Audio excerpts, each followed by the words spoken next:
こんにちは、書道家の宝泉です。本日はこちらの筆ペンを使ってありがとうございます、ありがとうございましたの書き方をお伝えしたいと思います。本日もよろしくお願いいたします。それでは早速始めます。はい、それではまず書いていきます。少し線をつなげて柔らかい雰囲気で書いていきたいと思います。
はい、それでは一文字ずつ説明をしていきたいと思います。まず1画目は太くしっかりと書きます。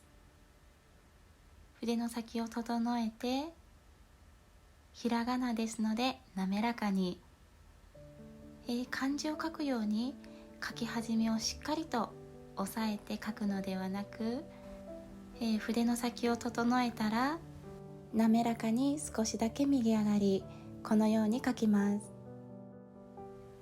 そしてここから一気にリまで書き進めます。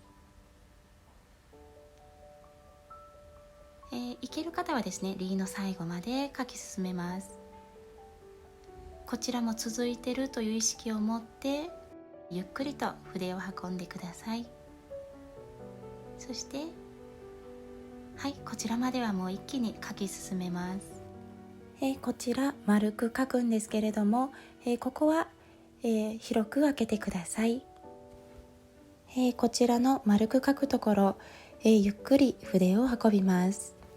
そしてリなんですけれども、少し方向を変えるときれいに書けます。少し左に、こちらはまっすぐにスーッと払います。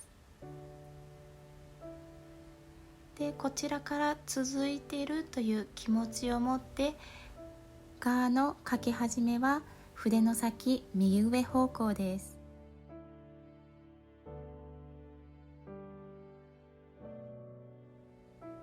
こちら広く開けて、こちらの点々なんですけれども上側を揃えて書きます。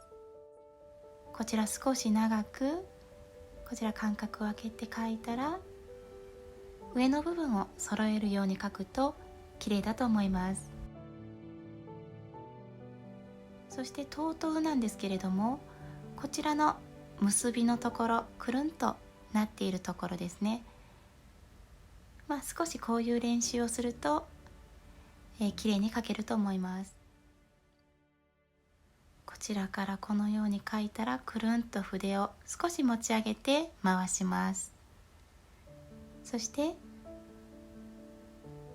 こちらもですね、筆の先は右の上の点からつながっているという気持ちを持って、はい、このように書きます。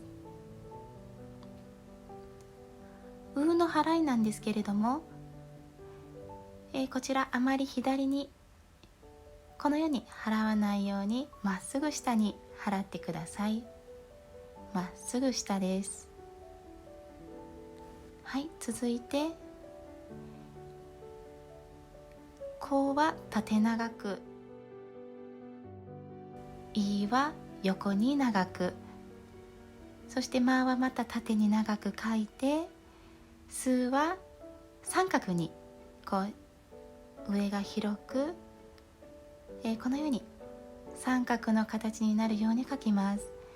このように、いろんな形、同じ形が連続して並ばないようにすると綺麗ですので、字の形を意識して書いてみてください。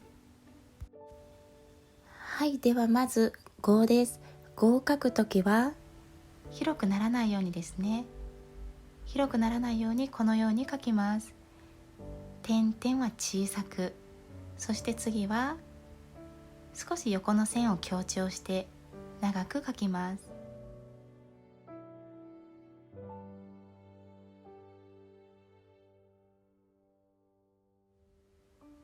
はい、で点々は小さく、でいは横に広く書きますのでこのように書きます。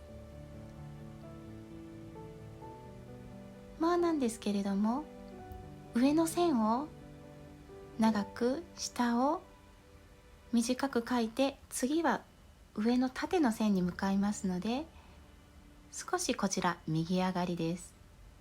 上に向かいます。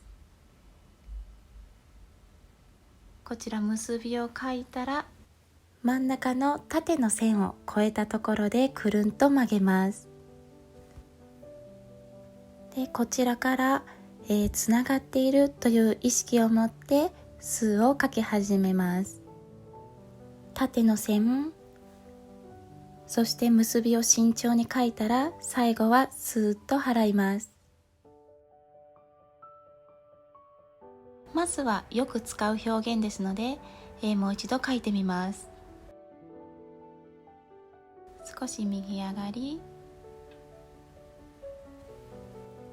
こちらでくるんと書いたら、こちらも結びをきれいにして、はい、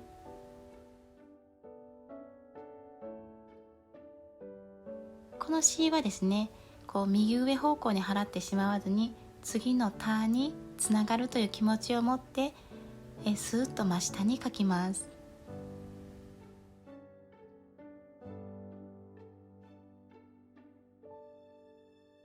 こちらくるんと回して、でこちらは下です。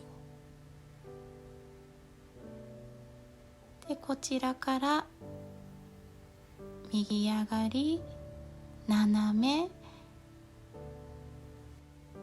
最後はひらがなの「こ」を書くように、少し丸く優しく書きます。はい、いかがでしたでしょうか。本日も最後までご視聴ありがとうございました。フォーセン書道チャンネルでは日常で使える字の書き方を中心に動画投稿をしています。この動画が参考になったという方がいらっしゃいましたら、ぜひチャンネル登録、そしていいねボタンをよろしくお願いいたします。それではまた次回お会いしましょう。失礼いたします。